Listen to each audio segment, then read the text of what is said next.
កាលពីថ្ងៃទី13យើងបានរៀនតាក់ទងជាមួយនឹង private key public key ហើយនិង seed phrase ទាំងអស់ហ្នឹងគឺជាចំណេះដឹងមូលដ្ឋានដែលអ្នកប្រើប្រាស់ Bitcoin ត្រូវតែដឹងហើយវាសំខាន់សម្រាប់សុវត្ថិភាពក្នុងការប្រើប្រាស់ Bitcoin អញ្ចឹងតាក់ទងជាមួយនឹង seed phrase ជាដើមគឺអ្នកទាំងអស់គ្នាបានសិក្សានៅក្នុងថ្ងៃទី13រួចហើយតើវិធីយ៉ាងណាខ្លះដើម្បីឲ្យរក្សា seed phrase ឲ្យមានសុវត្ថិភាពហើយ private key ជាដើមដើម្បីការពារ Bitcoin របស់លោកអ្នកពីព្រោះវាជាទ្រព្យ digital របស់លោកអ្នកអញ្ចឹងនៅថ្ងៃទី14យើងនឹងមានពាក្យមួយទៀតគេហៅថា public address អញ្ចឹងតើ public address ហ្នឹងគឺជាអីហើយវាមានសារៈសំខាន់បែបណាអញ្ចឹងយើងនឹងមកសិក្សានៅថ្ងៃទី14ទាំងអស់គ្នា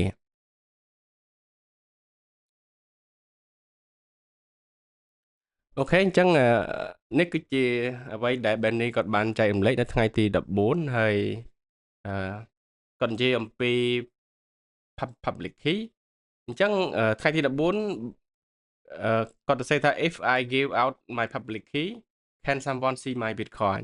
អញ្ចឹងតើនៅពេលដែលយើងផ្ញើ public key ទៅឲ្យគេណាតើគេអាចឃើញ bitcoin របស់យើងឬក៏អត់ Now that you understand private key public key you might be wondering if I give out my public key can people track all my transaction អញ្ចឹង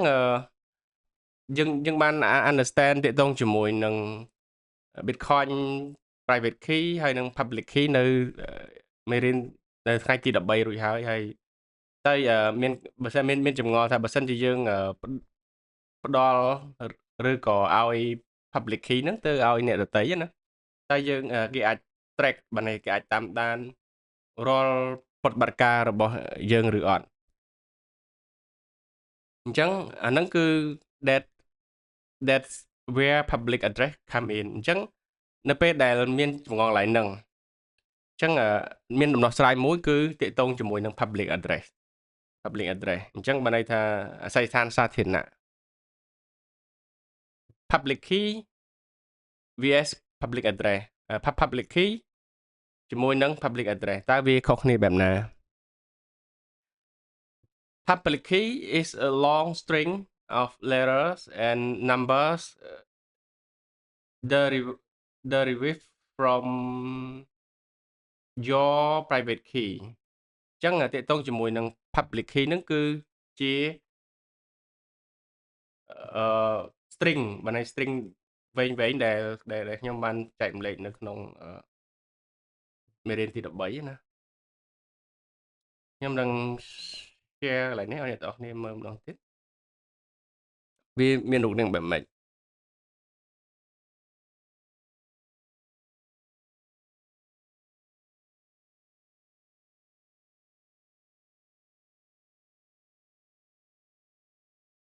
កន្លែងណាដែលស្រួលខ្ញុំដាក់ Bitcoin តែម្ដង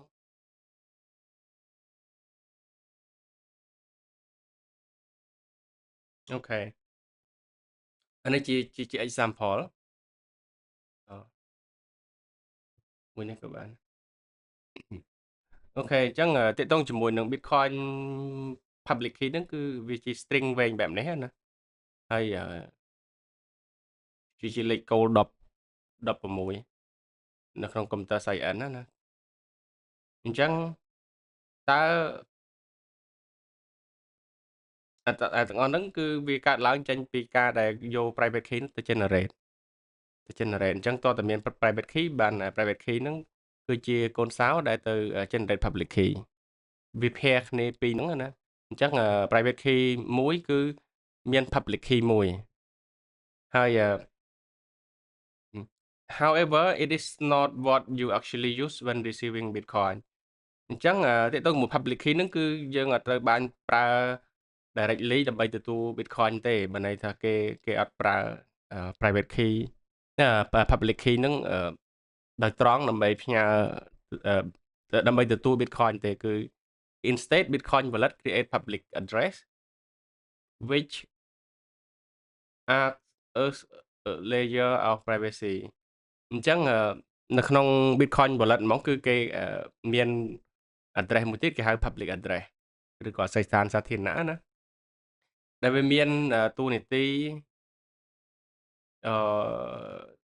ជា layer ម្តងទៀតដើម្បីរក្សា privacy ឬក៏ឯកជនភាព A public key is like your home address. If you share it with everyone, people could track your income mail អញ្ចឹង public key ហ្នឹងគឺប្រៀបដូចជា home address របស់យើងអញ្ចឹងណាឬក៏អាស័យដ្ឋានផ្ទះរបស់យើងអញ្ចឹងបើសិនយើងចែករំលែកវាទៅឲ្យអ្នកណាហើយគឺគាត់អាច track ទាក់ទងជាមួយនឹង mail ពីមេរៀនទី13គឺយើងថ្ងៃទី13យើងប្រៀបធៀបវាដូចជា mailbox អញ្ចឹងណាអញ្ចឹងនៅពេលដែលគេដឹងទាក់ទងជាមួយអាស័យដ្ឋានផ្ទះរបស់យើងគឺគេអាចតាមដានដឹងទាក់ទងជាមួយនឹង mail ដែលចូលមកនៅក្នុងផ្ទះរបស់យើងហ្នឹងអញ្ចឹងក្នុងករណីដែលយើងប្រើ public key អញ្ចឹងគេប្រៀបដូចជាអាស័យដ្ឋានផ្ទះរបស់យើង home address ណាប៉ុន្តែទាក់ទងជាមួយនឹង public address is like a PO box ហ្នឹងទាក់ទងជាមួយនឹង mailbox ហ្នឹងដែល it hide your actual address while still allowing you to receive Bitcoin អញ្ចឹងpublic address ហ្នឹងគឺមក cover private key ម្តងទៀតវាជា layer ម្តងទៀតច្រឡំទាក់ទងជាមួយនឹង public address គឺជា address ដែលវា cover public key ម្តងទៀតអញ្ចឹងណាហើយវាដើរតួ like PO box គឺលក្ខណៈប្រអប់ទទួល email ណាអញ្ចឹងដើម្បី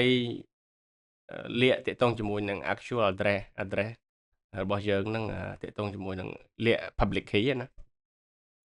អញ្ចឹងទាក់ទងជាមួយនេះគឺក៏ដាក់រូបភាពមក unlock Bitcoin the role of key and address អញ្ចឹងយើងនឹងហៅថា private key គឺមានតួនាទីដើម្បីចាក់ដើម្បីប្រើប្រាស់ដូចចាក់ចូលផ្ទះរបស់យើងអញ្ចឹងដើម្បីបើកមើលmail របស់យើងហើយយក mail របស់យើងអញ្ចឹងទៅបើប្រៀបធៀបជាមួយ Bitcoin គឺ private key ហ្នឹងគឺប្រៀបដូចជាកូនសោគឺជាកូនសោដែលយើងចាក់ដើម្បីវេ Bitcoin របស់យើងណា transfer Bitcoin របស់យើងទៅឲ្យអ្នកណាម្នាក់អញ្ចឹងហើយសម្រាប់ private key is a secret code that grant full control over your Bitcoin keep it private whoever have it own the Bitcoin អញ្ចឹងគឺបើសិនជាអ្នកណាបាន private key យើងហើយគឺអ្នកហ្នឹងគឺ control អាចគ្រប់គ្រង Bitcoin របស់យើងបានហើយគាត់អាចវេចេញBitcoin ពីនេះទៅនោះបានអញ្ចឹងណាពី wallet របស់យើងទៅ wallet របស់គាត់ឬក៏អីអញ្ចឹងទៅអាហ្នឹងនៅពេលដែល hacker ឬក៏អ្នកណាម្នាក់ទទួលបាន private key អញ្ចឹង private key ហ្នឹងសំខាន់ហើយទាក់ទងជាមួយ public key វាជាcryptographic key derived from a private key used to generate public address and verify transaction អញ្ចឹងអាហ្នឹងគឺទាក់ទងជាមួយនឹង public key គឺវាមកពី private key ហ្នឹងឯងហើយវា pair គ្នា private key មួយគឺមាន public key មួយហើយទាំងពីរហ្នឹងគឺ pair គ្នាហើយ used to generate public address ហើយវាប្រើប្រាស់ public key ហ្នឹងដើម្បីទៅ generate public address មួយទៀតដើម្បីហើយនឹង verify transaction អញ្ចឹងកន្លែងហ្នឹងគឺគេប្រើ hash function អីអញ្ចឹងណាទាក់ទងជាមួយនឹងវិធីក្នុងការប្រើអញ្ចឹងណាប៉ុន្តែដល់ពេល public address គឺ a hash version of public key អញ្ចឹង public address ហ្នឹងគឺជា public key នឹងឯងប៉ុន្តែគេយកទៅធ្វើ hash function ម្ដងអញ្ចឹងដើម្បីបានជា public address ហើយ acting like a Bitcoin receive address អញ្ចឹងគឺវាដើរតួនាទីដើម្បីទទួល Bitcoin ហ្នឹងហើយ it safe to share for receiving fund អញ្ចឹងគឺប្រើដើម្បីធ្វើការទទួល Bitcoin ដោយយើងផ្ញើ public address ទៅឲ្យគេទៅហើយគេទទួលបានដែលគេបាញ់ Bitcoin ឲ្យយើងចូលទៅតាម public address របស់យើងអញ្ចឹងណាហើយ public key មួយគឺអាចធ្វើ hash function ហ្នឹង generate ទៅជា Bitcoin ច្រើន address អញ្ចឹងទៅ public address ណា Why does Bitcoin use public address on top of public key អញ្ចឹងហេតុអីបានជា Bitcoin គឺត្រូវមាន public address ម្តងទៀតអញ្ចឹងនៅលើ public key ណាអញ្ចឹងទី1គឺទាក់ទងជាមួយនឹង privacy ទាក់ទងជាមួយនឹងឯកជនភាព បើសិនជាយើងប្រើយើង if you reuse the same public key for every transaction people could track all of Bitcoin sent to you អញ្ចឹងបើសិនយើងប្រើ public key នឹងតែមួយហើយយើងទទួល transaction ទាំងអស់ពី Bitcoin ពីអ្នកណាម្នាក់អញ្ចឹងណាអញ្ចឹងគេទាំងអស់គ្នានឹងអាច track ដឹងថាអូខេនៅក្នុង public key របស់យើងនៅក្នុង wallet address របស់យើងហ្នឹងគឺមាន Bitcoin ប្រមាណដែលត្រូវបានផ្ញើចូលផ្ញើចេញអីអញ្ចឹងគឺគេ track ដឹងទាំងអស់ហើយមួយវិញទៀតតកតងជាមួយនឹង public តកតងមួយ security សុវត្ថិភាពអញ្ចឹង public address provide you an extra layer of protection reduce the risk of attack អញ្ចឹងកន្លែងនេះគឺដើម្បីសុវត្ថិភាពនៅពេលដែលគេបើសិនជាយើងមាន public address ច្រើនហើយយើងទទួល Bitcoin ទៅតាម address នីមួយៗនៅពេលដែលគេឃើញច្រើនគឺនៅពេលដែលគេឃើញ Bitcoin តិច hacker ហ្នឹងអត់សូវចាប់អារម្មណ៍ទេឧទាហរណ៍តែមក address របស់យើងទទួល0.1 BTC អីយ៉ាងទៅឬក៏ទៀបជាងនឹងអញ្ចឹងទៅហើយ address ផ្សេងយើងទទួលប៉ុណ្ណឹងដែរទៅពេល Bitcoin hacker ឃើញគឺដូចជាតិចពេកខ្ជិលធ្វើការវាយប្រហារដោយសារតែលុយតិចពេកអញ្ចឹងខ្ជិលចំណាយលុយអីអញ្ចឹងណាអាហ្នឹងគឺដើម្បី security ម្ដងទៀតហើយទី2ទាក់ទងជាមួយនឹងextra layer of protection ទាក់ទងជាមួយនឹង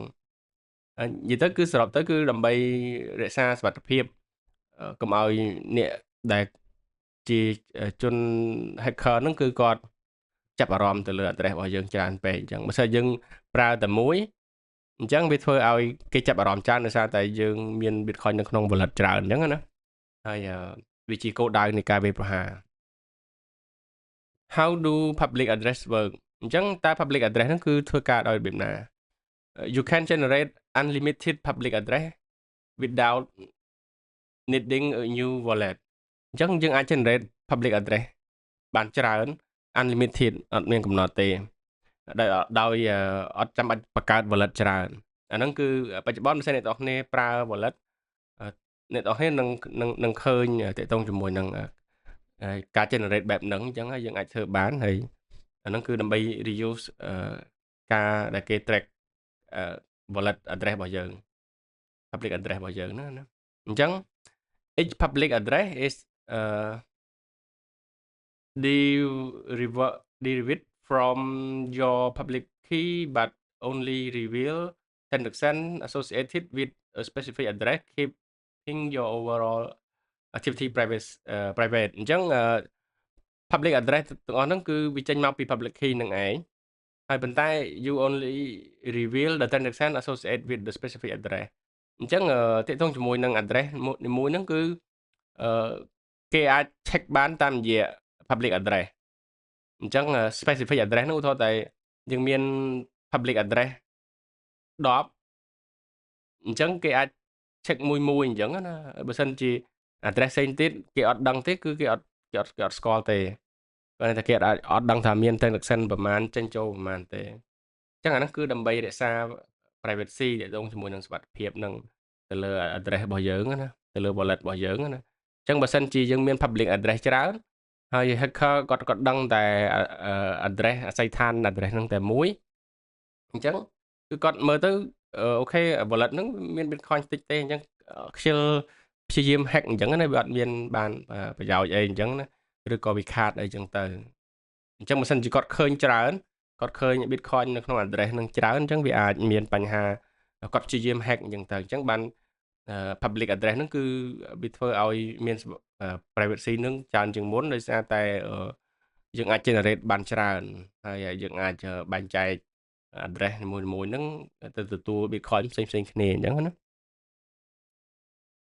អញ្ចឹង why should you avoid reusing address this ហើយបានជាយើងគួរតែជៀសវាងការប្រើប្រាស់ address Bitcoin address ហ្នឹងឡើងវិញអញ្ចឹងណាបើន័យថាយើងឥឡូវនេះនិយាយស្រួលស្ដាប់ទៅគឺប្រើប្រាស់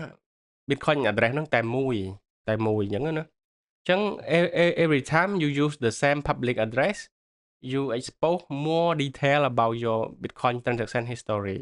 អញ្ចឹងបើសិនជាយើងប្រើប្រាស់ public address តែមួយវាធ្វើឲ្យយើងនឹងវាបង្ហាក់វាបានន័យថាទាក់ទងជាមួយនឹង ព័ត៌មានលម្អិតទាក់ទងជាមួយនឹង Bitcoin transaction របស់យើងហ្នឹងគឺគេឃើញទាំងអស់នៅក្នុង address ហ្នឹងអញ្ចឹងបើសិនជាអ្នកនរគ្នាត្រូវការរក្សា privacy ត្រូវការរក្សាឯកជនភាពរបស់ខ្លួនឯងទៅលើ asset ទៅលើទ្រព្យរបស់ខ្លួនឯងគឺការប្រើប្រាស់ address តែមួយហ្នឹងវាធ្វើឲ្យគេដឹងទាំងអស់ថាយើងមាន Bitcoin ប្រមាណអញ្ចឹងអាហ្នឹងគឺជាទាក់ទងជាមួយនឹងឯកជនភាពសុវត្ថិភាពទៅលើទ្រព្យរបស់អ្នកនរគ្នាអញ្ចឹងគេអត់ណែនាំឲ្យយើងទៅប្រើ address តែមួយទេ public address តែមួយទេ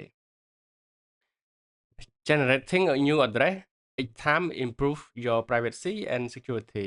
អញ្ចឹងការដែលយើង generate address ថ្មីរាល់ពេលហ្នឹងវាធ្វើឲ្យអ្នកនរគ្នាហ្នឹងគឺ improve បានន័យថាភាពឯកជនភាពហើយនិងសុវត្ថិភាពរបស់អ្នកអញ្ចឹងណាអញ្ចឹងអាហ្នឹងក៏សំខាន់ដែរបើស្អីយើងមាន Bitcoin ច្រើនអញ្ចឹងយើងដាក់ទៅក្នុង address តែមួយវាជាគោលដៅរបស់គេដែលគេអាចតាមដានហើយគេ hack អញ្ចឹងទៅឬក៏វាមានរឿងជាច្រើនដែលជាស្ដែងទៅគឺយើងមិនចង់ឲ្យគេដឹងថាយើងមានទ្រព្យប្រមាណមែនទេអាហ្នឹងដែលជាគោលដៅហើយយើងមិនដើម្បីទៅប្អូតអ្នកដទៃទេអញ្ចឹងគឺសុវត្ថិភាពទៅលើការប្រើប្រាស់ address ហើយនិងការ generate new address ហ្នឹងគឺសំខាន់ Bitcoin wallet typically do this automatically you don't need to manually create a new addresses អញ្ចឹង Bitcoin wallet ហ្នឹងគឺជាស្ដែងទៅគឺវានឹងធ្វើអូតូហើយអ្នកនរគ្នាបើសិនអ្នកនរគ្នាចាប់ផ្ដើមប្រើប្រាស់អ្នកនរគ្នានឹងសង្កេតឃើញថា address ហ្នឹងគឺដូររហូតវាអត់ដូរមិនន័យថាវា generate ឲ្យរហូតអញ្ចឹងថ្មីមកអញ្ចឹងអាហ្នឹងគឺវាធ្វើអូតូ Bitcoin wallet ហ្នឹងគឺធ្វើអូតូយើងអត់ចាំបាច់ទៅ manual create ទេទាក់ទងជាមួយនឹង address ថ្មីណាអញ្ចឹងfinal takeaway គឺទាក់ទងby using public address instead of public keys Bitcoin allows you to receive payment without reveal your full transaction history This small but powerful feature helps keep your Bitcoin activity more private and secure អញ្ចឹងទាក់ទងជាមួយនឹងការប្រើប្រាស់ public address ជំនួសឲ្យ public key Bitcoin allow you អនុញ្ញាតឲ្យអ្នកហ្នឹងទទួល payment ទទួលការទូទាត់ហ្នឹងដោយអត់ចាំបាច់បង្ហាញប្រវត្តិនៃការធ្វើប្រតិបត្តិការហ្នឹងពេញលេញអញ្ចឹងណាហើយ this small ទាំងអស់ហ្នឹងវាមើលទៅវាជាមុខងារទូចទេប៉ុន្តែវាពិតជាមានអានុភាពដែលធ្វើឲ្យអ្នកអាចរក្សាសកម្មភាពហើយនឹងសកម្មភាពទាក់ទងជាមួយការធ្វើប្រតិបត្តិការ Bitcoin ណាហើយនឹងវាមានសុវត្ថិភាពហើយនឹងឯកជនភាពឡើយហ្នឹងគឺសំខាន់ក្នុងការដែលយើងយល់ដឹងពី public address ហើយនឹងរបៀបក្នុងការប្រើប្រាស់វាអញ្ចឹងគេណែនាំមិនឲ្យយើងប្រើតែមួយទេវាយើងប្រើឲ្យច្រើនអញ្ចឹងទៅតែអាហ្នឹងក៏ប្រើតិចឬក៏ច្រើនវាអាស្រ័យទៅលើចំនួន Bitcoin ដែលយើងមានដែរបើស្អី Bitcoin យើងតិចហើយយើងប្រើប្រាស់ address ច្រើនវាទាក់ទងជាមួយនឹង fee ដែល transfer នៅពេលដែលយើងទាំងអស់គ្នាធ្វើSTO ណា STO បានន័យថាយើង spend Bitcoin ហ្នឹងវាមាន fee ដែលកើតឡើងអញ្ចឹងដល់ពេល Bitcoin តិចនៅក្នុង address មួយអញ្ចឹងយើងចាយ fee ច្រើនអញ្ចឹងវាខាតទៅលើ fee ដែរអញ្ចឹងអ្នកនរគ្នាអាចសិក្សាបន្ថែមទៀតនៅកន្លែងហ្នឹងអញ្ចឹងនៅក្នុងថ្ងៃទី14មានតែប៉ុណ្ណឹងគឺទៅលើសុវត្ថិភាពក្នុងការប្រើប្រាស់យល់ដឹងអំពី public address ហើយទាក់ទងមួយនឹងសុវត្ថិភាពគឺការប្រើប្រាស់វាដោយយើងជៀសវាងការប្រើប្រាស់វាតែ address តែណាព្រោះតែមាន address ច្រើនអាហ្នឹងវាតែវាអាស្រ័យលើចំនួន Bitcoin ដែលអ្នកនរគ្នាមានដែរបើមិនអ្នកនរគ្នាមានតិចក៏ធ្វើតាមនឹងអញ្ចឹងទៅហើយនៅកន្លែងនេះគឺអានឹងទាក់ទងមួយនឹងបច្ចេកទេស technical ទេគឺអ្នកនរគ្នាអត់ចាំបាច់ដឹងក៏បានដែរវាធ្វើឲ្យស្មុគស្មាញទេហើយអាហ្នឹងវាបែបហ្នឹងណាតាក់ទងជាមួយនឹង Bitcoin public address ហ្នឹងគឺមកពី public key ហ្នឹងឯងប៉ុន្តែធ្វើ hash function មកតង់ទៀតយក public key ទៅធ្វើ hash function ចេញជា public address ហើយគេផ្ញើ public address ហ្នឹងទៅឲ្យ អ្នកណាម្នាក់ដែលយើងចង់ទទួល Bitcoin ពីគាត់អញ្ចឹងទៅគាត់ transfer បាញ់ចូលតាម public address ហ្នឹងអញ្ចឹងណាហើយដល់ពេល private key ហ្នឹងគឺប្រើដើម្បីធ្វើការ lock ឬចាក់ចូលទៅក្នុង public key ដើម្បីធ្វើការ transfer Bitcoin របស់យើង Bitcoin របស់យើងទៅពេលនៅលើ blockchain អញ្ចឹងណានឹងគឺងាយស្រួលអូខេអញ្ចឹងសម្រាប់ថ្ងៃទី14មានតែប៉ុណ្្នឹងហើយអរគុណអ្នកនរគ្នាជួបគ្នានៅថ្ងៃទី15